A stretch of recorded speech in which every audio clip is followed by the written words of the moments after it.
পুরনো খেলায় নতুন কোনো খেলোয়াড় হতে আসেনি এনসিপি, বরং খেলার নিয়ম বদলাতে এসেছে তারা।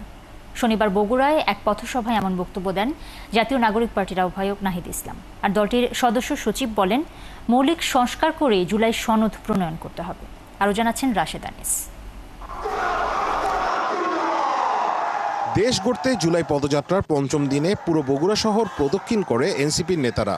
কখনো রোদ, কখনো বৃষ্টি, এর মাঝেই চলে পদযাত্রা কর্মসূচি। বগুড়ার সাতমাথা মুক্তমঞ্চে আয়োজিত পথসভায় নাহিদ বলেন, জুলাই ঘোষণাপত্র অবশ্যই সংবিধানে যুক্ত করতে হবে, আর মৌলিক সংস্কার করেই জুলাই সনদ করতে বলেন দলটির সদস্য সচিব। জুলাই ঘোষণাপত্র, জুলাই সনদ নিয়ে টালবাহানা হচ্ছে। আমরা স্পষ্টভাবে বলতে চাই আজকের এই বগুড়া থেকে, জুলাই ঘোষণাপত্র অবশ্যই নতুন সংবিধানে যুক্ত হবে। জুলাই কেবল কোনো আবেগের বিষয় নয়, জুলাই আমাদের রাজনৈতিক ইশতেহার, আমাদের রাজনৈতিক গন্তব্য। এই জুলাইয়ের পথেই আগামীর বাংলাদেশ পরিচালিত হবে।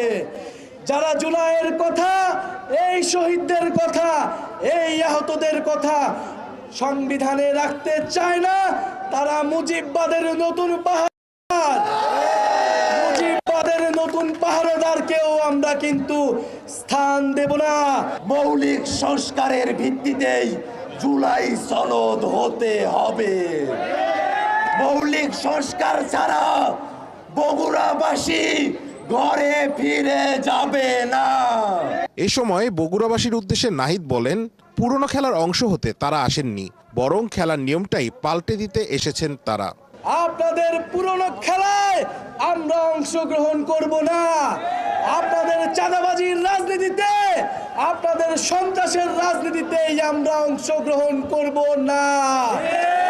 আমরা পুরনো খেলায় কোনো নতুন প্লেয়ার হইতে আসি নাই, আমরা খেলার নিয়ম বদলায় দিতে এসেছি।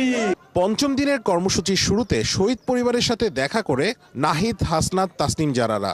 আশা আকাঙ্ক্ষার কথা শুনছি, স্বপ্নের কথা শুনছি, সমস্যার কথা শুনছি, আর মানুষের স্বতঃস্ফূর্তভাবে আমাদের সাথে তাদের মনের কথাগুলো শেয়ার করছেন। এটা আমার কাছে খুবই অর্থবহ মনে হচ্ছে। বগুড়া থেকে জয়পুরহাটে যাত্রাপথে প্রায় 10 কিলোমিটার।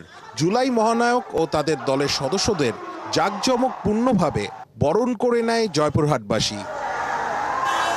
রাস্তার দুই ধারে পদযাত্রা চলাকালীন উপস্থিত ছিলেন শত শত জনতা। জয়পুরহাটে পদযাত্রায় নাহিদ, হাসনাত, সামান্তা শারমিনরা যেখানেই যাচ্ছেন সেখানেই তাদের বাদ্যযন্ত্র এবং ফুলের শুভেচ্ছায় বরণ করে নেওয়া হয়েছে। বগুড়াও ছিল একই চিত্র।